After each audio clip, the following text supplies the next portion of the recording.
Good morning to everyone. Today session में discuss करेंगे high school और इंटर के फिजिक्स का एक मोस्ट इंपॉर्टेंट टॉपिक प्रतिरोधों के संयोग। बेटा ये टॉपिक हाई स्कूल में तो 6 नंबर का क्वेश्चन आता है और इंटर में भी कभी कभी ये 3 नंबर का क्वेश्चन हमारा आ जाता है। ये टॉपिक बहुत ही इंपॉर्टेंट टॉपिक है। इस पूरे टॉपिक का श्रेणी क्रम और समांतर क्रम का दोनों का निपटारा हम इसी वीडियो में कर देंगे। यदि आप हमारे यूट्यूब चैनल फिजिक्स वाई सुनील सर पर न्यू व्यूअर्स हैं तो कृपया चैनल को सब्सक्राइब करें और बेल आइकन को दबाएं। बेल आइकन को दबाने से क्या होगा, जो भी वीडियो भविष्य में यूट्यूब चैनल पर आएगी उसका नोटिफिकेशन सबसे पहले आपके पास पहुंचेगा। ठीक है, अपने टॉपिक का डिस्कस करते हैं हम प्रतिरोधों के संयोग के बारे में।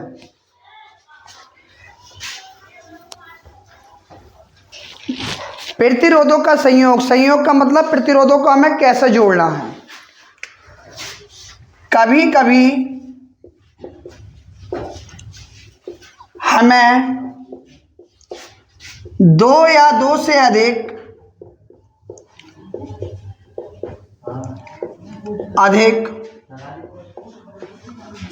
प्रतिरोधों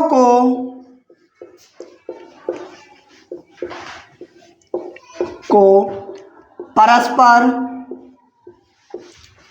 जोड़ने की आवश्यकता पड़ती है,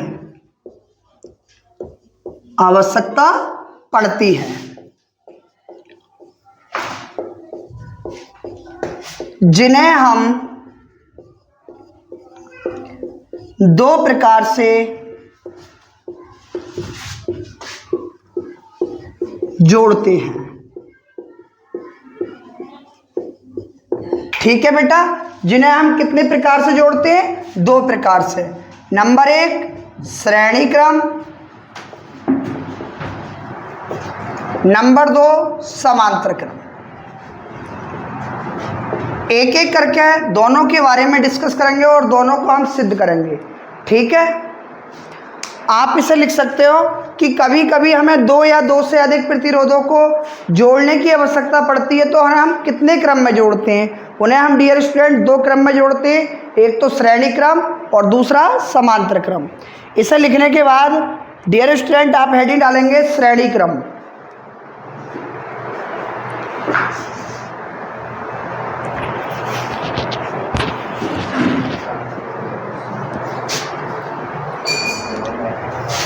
ठीक है, इसे रब कर देते हैं बेटा, साथ के साथ उतारते चलो या फिर स्क्रीनशॉट ले लो वीडियो देखने के बाद, फिर लिख लेना।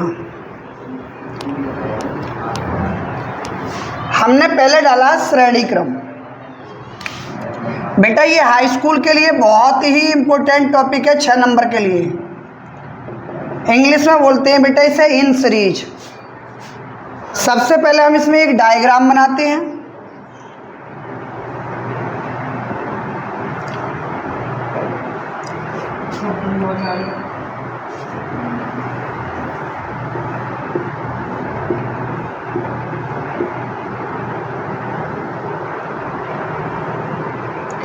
छोटा वाला माइनस का, बड़ा वाला प्लस का, और बैटरी का विभव है हमारा बेटा B।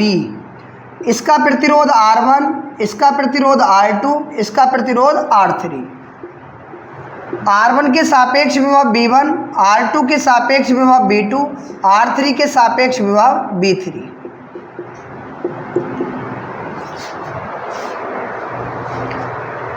और बेटा धारा हमेशा पॉजिटिव से नेगेटिव की ओर फ्लो होती है, यानी प्रवाहित होती है। और बेटा श्रेणी क्रम होती है वो समान प्रवाहित होती है और विभव जो होते हैं वो अलग अलग होते हैं। इसकी मेन थ्योरी हमारी क्या है कि श्रेणी क्रम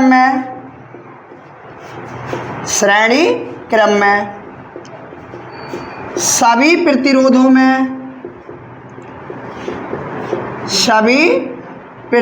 में वैद्युत धारा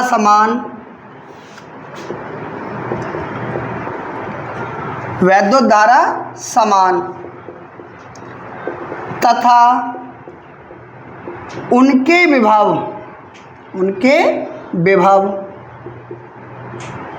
अलग अलग होते हैं।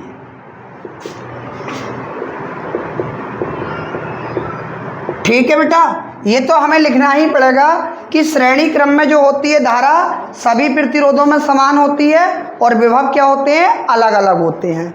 उसके बाद आप चाहे लिखना चाहो तो लिख सकते हो कि माना 3 प्रतिरोध R1, R2, R3 हैं, जिनके सापेक्ष विभव V1, V2, V3 हैं तथा सभी प्रतिरोधों में धारा I समान प्रवाहित हो रही है।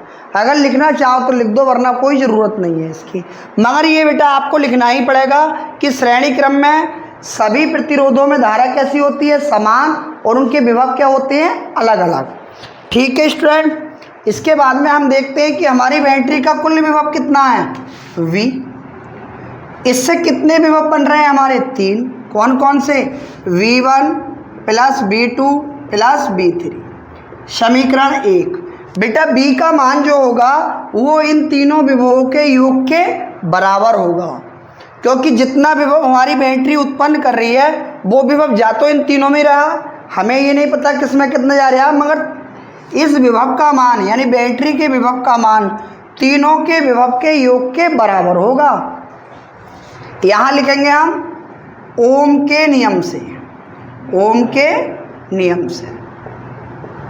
ओम का नियम क्या होता है बेटा, V बराबर IR। अगर हम बात करें पहले प्रतिरोध के लिए, पहले प्रतिरोध के लिए तो क्या हो जाएगा, विभव V1 हो जाएगा, धारा तो हमारी समान है, प्रतिरोध क्या हो जाएगा, R1। अगर बात करें हम दूसरे प्रतिरोध के लिए,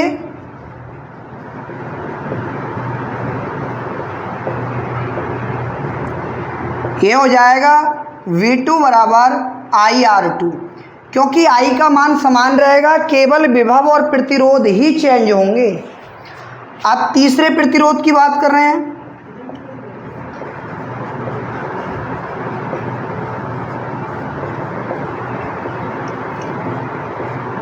ये हो जाएगा हमारा V3 बराबर IR3। अब हमारे पास V1 का मान भी है, V2 का मान भी है, V3 का मान भी है और टोटल V का मान भी है। इन सारे मानों को उठाकर हम कौन सी समीकरण में लगा देंगे बेटा, समीकरण 1 में। यहाँ लिखेंगे भाई समीकरण 1 से। समीकरण 1 से क्या हो जाएगा, देखो B का मान लगाएंगे IR, V1 का मान IR1, V2 का मान IR2, V3 का मान IR3। ठीक है, देखो डियर स्टूडेंट, हमने V1 का मान लगाया IR1, बराबर की जगह बराबर का चिन्ह, V1 का मान लगाया हमने IR1, V2 की जगह कितना लगाया IR2, V3 की जगह IR3। इन तीनों में से I कॉमन ले सकते हैं, R1 plus R2 plus R3, I से I कैंसिल, R बराबर R1 plus R2 plus R3। ये आ गया बेटा हमारा परिणामी प्रतिरोध। कौन से क्रम में, श्रेणी क्रम में। जब डियर स्टूडेंट हमारे लिए 2 या 2 से ज़्यादा प्रतिरोध श्रेणी क्रम में दे दे तो हमें उनका परिणामी प्रतिरोध निकालना है, तो क्या करोगे, सारे प्रतिरोधों को एक साथ जोड़ दोगे, वही श्रेणी क्रम का हमारा कुल प्रतिरोध आ जाएगा। क्या आ जाएगा, श्रेणी क्रम का कुल प्रतिरोध। और हम जानते हैं श्रेणी क्रम में धारा क्या होती है, समान होती है और उनके विभव अलग अलग होते हैं। ये मेन बातें से याद रखेंगे। उसके बाद ओम का नियम लगाकर बेटा हमने प्रत्येक का मान निकाल लिया। किसका, पहले हमने B का मान निकाला, फिर V1 का, फिर V2 का, फिर V3 का, सारे मान ले जाके कहाँ लगा दिए, समीकरण 1 में। उसके बाद क्या, I कॉमन ले लिया, कॉमन लेने के बाद दोनों तरफ I है हमारा गुणा में, I से I काट दिया हमने, R बराबर हो गया हमारा बेटा R1 plus R2 plus R3। ये श्रेणी क्रम का हमारा डेरिवेशन सिद्ध हो चुका है। अब हम समांतर क्रम का करेंगे। पहले आप इसे नोट कर लो बेटा।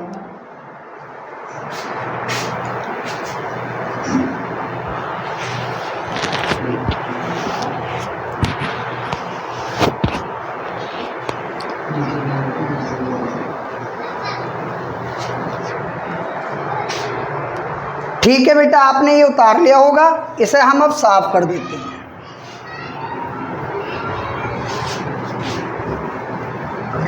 ये वीडियो बहुत ही हेल्पफुल है, वीडियो बोर्ड एग्जाम की दृष्टि से। अपने दोस्तों के साथ, जितने भी पढ़ने वाले बच्चे, सभी के साथ शेयर कर दिया करो और चैनल को सब्सक्राइब।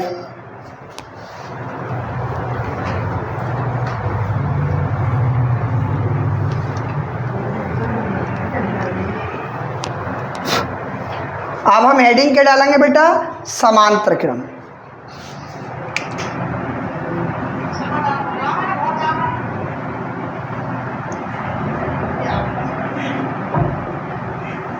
समांतर क्रम हेडिंग डालने के बाद हम इसमें पहले एक बनाएंगे चित्र।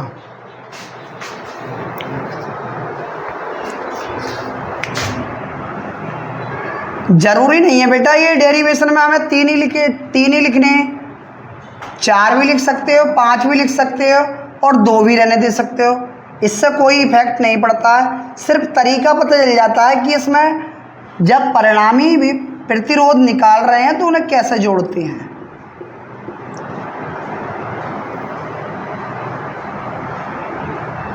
माइनस प्लस और विभव V।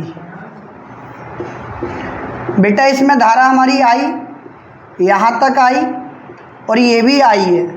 उसके बाद में इसे प्रतिरोध हमने R1 माना, प्रतिरोध R2, प्रतिरोध R3। ये धारा R1 वाले में रहेगी I1, I2 वाले में रहेगी R2 वाले में I2 और R3 प्रतिरोध में धारा रहेगी I3। और कुल धारा कितनी हो जाएगी? I। इसकी थ्योरी क्या है मेन बेटा? कि समांतर क्रम में, कौन से क्रम में? समांतर क्रम में सभी प्रतिरोधों में विभव कैसा होता है? समान, और धारा क्या होती है? अलग अलग। लिखेंगे यहाँ समांतर क्रम में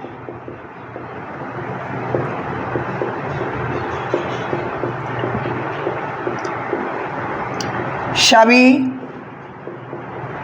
प्रतिरोधों में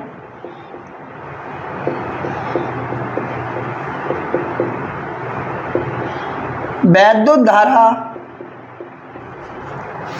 अलग अलग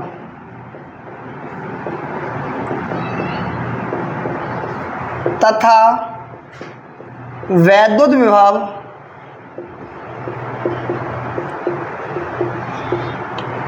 समान रहता है। समांतर क्रम में क्या समान रहता है? विभव और धारा अलग अलग। श्रेणी क्रम में इसका अपोजिट होता है।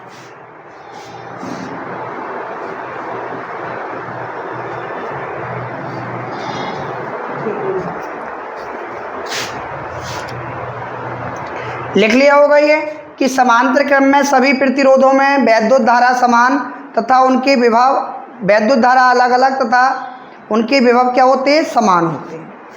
अब हम आपको एक बात और बता दें, इसमें चाहे तो लिख सकते हो कि माना 3 प्रतिरोध R1, R2 तथा R3 हैं। इनमें प्रवाहित धारा I1, I2 तथा I3 है। लिखना चाहो तो लिख दो, नहीं लिखना चाहो तो भी कोई बात ना। अब हमने इसे रफ कर दिया। अब ये बताओ कि कुल धारा हमारी कितनी है? I। कितनी है? I। यहाँ पर I, और हमने I को 3 भागों में तोड़ दिया, I1, I2, I3 में। I1, I2, I3। हमें ये नहीं पता कि किस प्रतिरोध में कितनी धारा बह रही है, लेकिन ये जरूर पता है कि तीनों धाराओं का योग कुल धारा के योग के कैसा है? बराबर है। सही है। उसके बाद में हम इसमें लगाएंगे ओम के नियम से। ओम के नियम से ओम का नियम क्या होता है? V बराबर IR। क्या होता है? V बराबर IR। अगर हम यहाँ से I का मान निकालें तो ये हो जाएगा V/R या I बराबर V/R। ये हमारा I का मान आ गया। अगर हम बात करें पहले प्रतिरोध के लिए, पहले प्रतिरोध के लिए क्या हो जाएगा, I1 बराबर B/R1, क्योंकि विभव तो समान रहेगा। दूसरे प्रतिरोध के लिए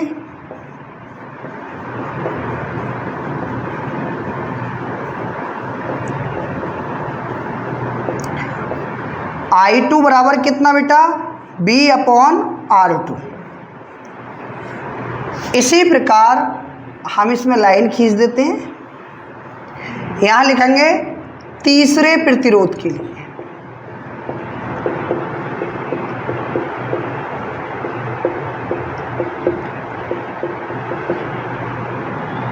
I3 बराबर B/R3। अब हमारे पास देखो I का मान भी हैगा, I1 का मान भी हैगा, I2 का मान भी हैगा और डियर स्टूडेंट I3 का भी हैगा। इन सारे मानों को उठा के कहाँ लगा दोगे, समीकरण 1 में।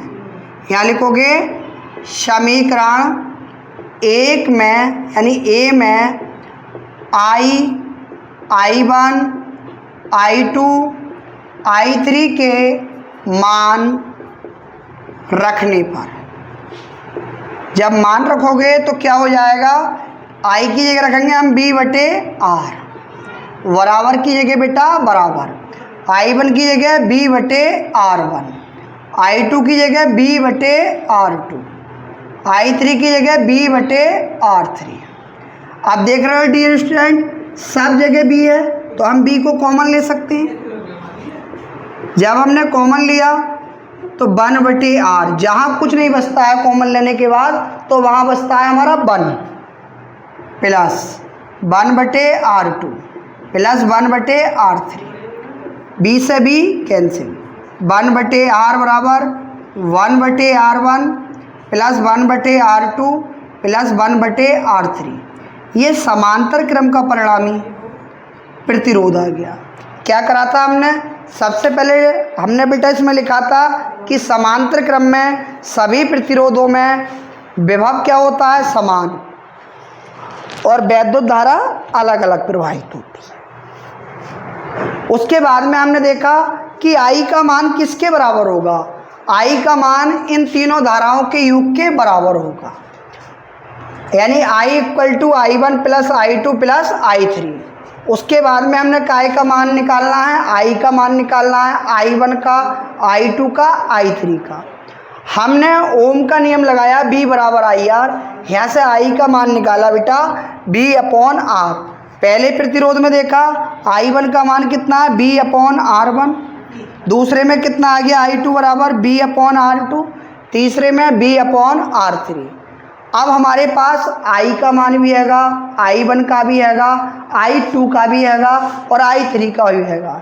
सारे मान उठाकर कहाँ लगा दोगे, समीकरण 1 में। क्या है, I का मान B/R, I1 का मान B/R1, I2 का मान B/R2, I3 का मान B/R3।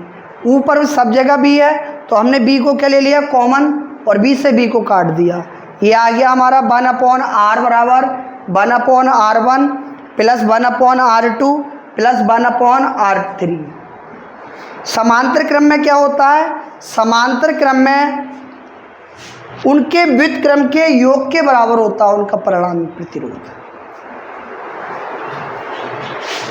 ये वीडियो हाई स्कूल के लिए तो बहुत ही इम्पोर्टेंट है, ये मान के चलिए कि इसमें 6 नंबर का क्वेश्चन हमारा बनता ही है, और इंटर में भी ये बहुत हेल्पफुल रहेगी। सबसे पहली बात तो ये खुद डेरिवेशन है अपने आप में एक, और कभी कभी जब तक हम इस डेरिवेशन को नहीं करते हैं तब तक हम न्यूमेरिकल भी सॉल्व नहीं कर पाएंगे, क्योंकि हमें क्या पता कि श्रेणी क्रम में हम क्या करते हैं और समांतर क्रम में हम क्या करते हैं। इसे बेटा उतार लो आप।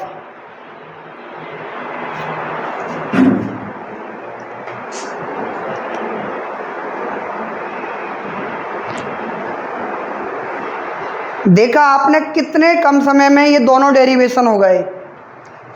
कहीं कहीं देखा होगा 1-1 घंटे का समय लेते हैं, एक एक डेरिवेशन होता है। आपका समय मोस्ट है, समय इम्पोर्टेंट है। अगर डियर स्टूडेंट आपको हमारी वीडियो पसंद आई हो तो लाइक करें, चैनल को सब्सक्राइब करें और बेल आइकन को दबाएं और मित्रों के साथ शेयर करें। Thanks for watch video.